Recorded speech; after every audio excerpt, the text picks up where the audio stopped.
You hear a lion roar beyond the trees. Your stomach tightens. Your skin prickles. Your body knows what that sound means before your thoughts can catch up. But the lion is only saying one thing.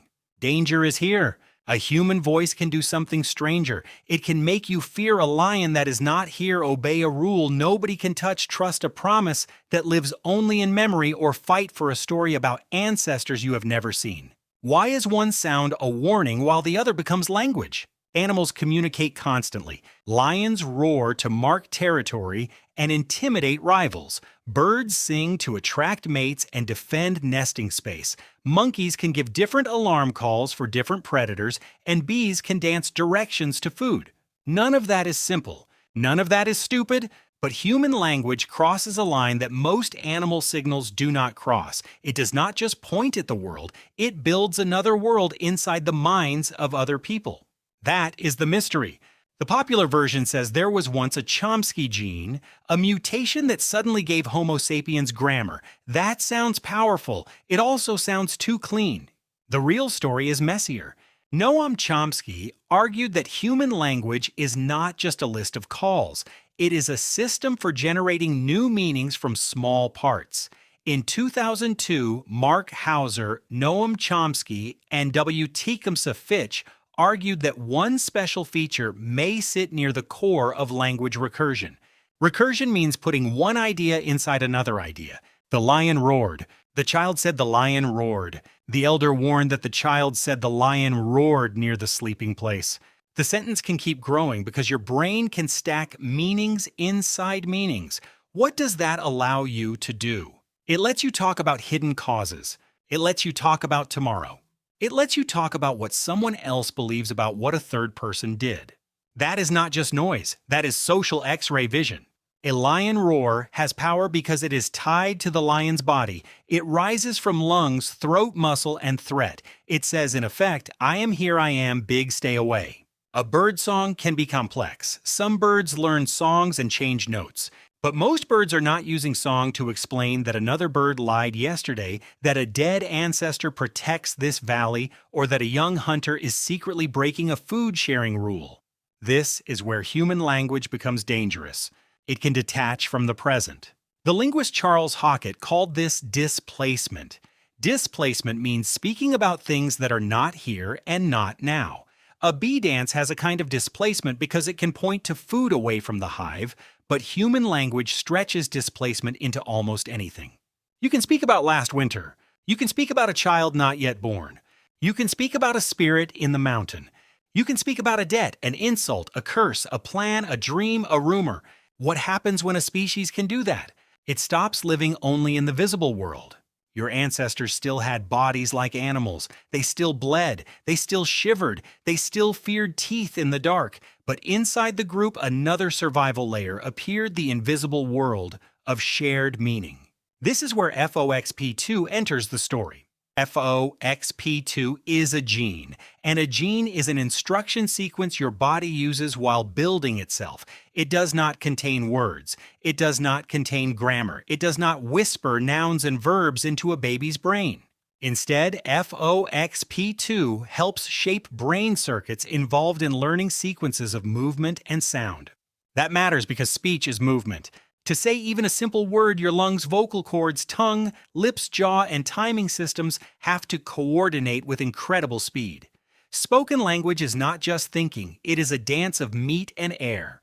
The first big clue came from the KE family, a British family studied by researchers including Farineh Varga Kadam, Cecilia Lai, Simon Fisher, and Anthony Monaco. About half of the family members had severe difficulty with speech and language. They struggled to control mouth movements and to sequence sounds and grammatical forms. In 2001, Lai and colleagues linked this disorder to a mutation in FOXP2. That discovery was the first strong link between a single gene and a speech-language disorder. Then in 2002, Wolfgang Einard and colleagues studied FOXP2 evolution and found that the human version carried changes that seemed important in the human lineage. For a moment, the story looked simple. Find the gene, find the mutation, find the birth of speech, but human evolution almost never works like that. Later research showed that Neanderthals also carried the same key FOXP2 protein changes as modern humans. That means FOXP2 was not a magic switch that suddenly appeared only in Homo sapiens and turned silence into poetry. So what was it? It was probably one part of a much larger system. Your ancestors needed breath control, hearing memory, fine mouth control concept, combining brains, learning children, and groups where talking was worth the energy.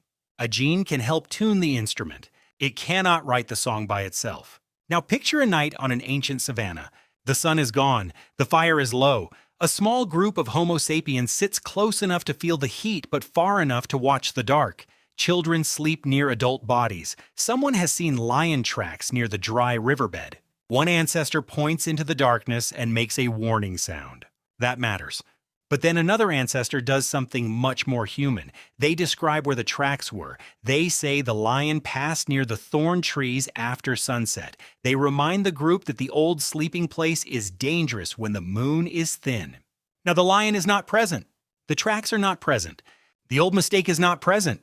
But everyone can see them inside their heads. Is this where survival changes? A roar can control the moment. Language can control the future.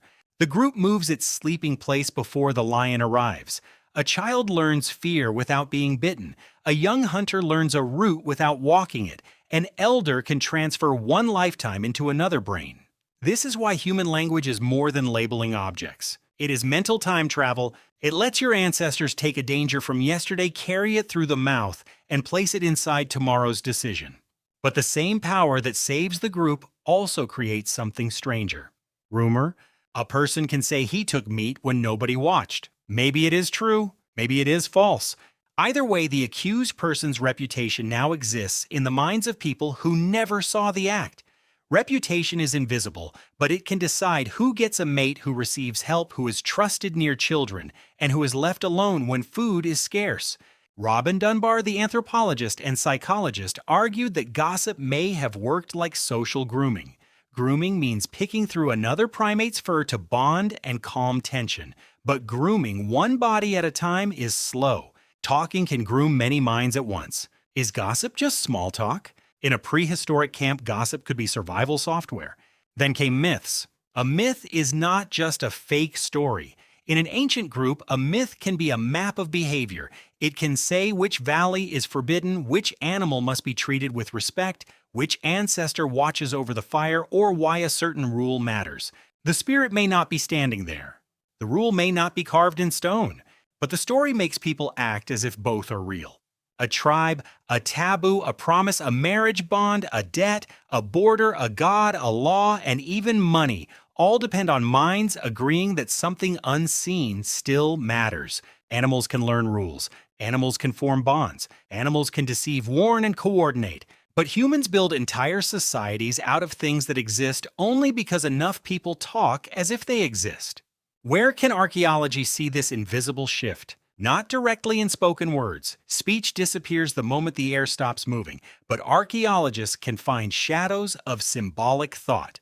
At Blombos Cave in South Africa, Christopher Henshelwood and colleagues found engraved ochre and shell beads linked to early Homo sapiens. Ochre is a natural pigment, often red, that ancient people used on objects and probably bodies. Beads are not just tools for cutting meat or scraping hides. They can signal identity, belonging, beauty status, or group membership. A bead says something without speaking. This person belongs. This person has a role. This person carries meaning. That does not prove exactly what people said around the fire, but it shows that your ancestors were living in a symbolic world where objects could stand for ideas. Language and symbols feed each other. A mark can hold a meaning after the speaker is gone. A story can explain what the mark means. A child can learn the mark, then the story, then the rule behind the story. Over generations, the invisible world becomes inheritance. This is why the difference between a lion roar and human language is not just sound, it is freedom. A roar is tied tightly to the animal that makes it. A human sentence can escape the body that speaks it. It can travel into another mind, change a decision, survive the death of the speaker, and become a rule followed by people not yet born. That power came with a cost. Once your ancestors could talk about things that were absent, they could also fear things that were absent. They could worry about betrayal. They could imagine punishment. They could carry shame, prophecy, expectation, and guilt. The same language that warned about lions also invented monsters. The same language that created cooperation also created manipulation. This is the counterintuitive twist. Language did not simply make humans smarter. It made humans more governable by invisible things. Your modern life is still built on that ancient ability. You wake up under laws you cannot see. You check a bank account made of numbers that everyone agrees to trust. You feel pressure from reputation status deadlines, promises, brands, nations, passwords, contracts, and unspoken rules. Most of these things are not lions. They do not have teeth, but your body reacts as if they matter because your brain evolved in groups where invisible social facts could decide survival. A message on a screen can tighten your stomach. A rumor can change your friendships. A promise can control your future. A story can tell millions of strangers to cooperate, fight, forgive, buy, vote, worship, or wait. That is the real birth of complex language. Not a single magic mutation, not a sudden jump from animal noise to human genius. It was a long convergence of genes, bodies, brains, children teaching symbols, trust, fear, memory, and social pressure. FOXP2 helped tune the machinery. Chomsky's recursion helped describe the strange, open-ended structure. Hackett's displacement helped name the escape from the present. Dunbar's gossip helped reveal why talk mattered inside a group. And somewhere in that deep human story, your ancestors crossed a threshold. They no longer had to wait for the lion to roar. They could whisper about the lion before it arrived. They could warn about a hunter who was not there. They could obey a rule nobody could touch. They could gather around a fire and make an invisible world real enough to survive inside. You hear a lion roar beyond the trees and your body still understands danger. But when a human whispers in the dark, your mind can enter a world that does not exist yet.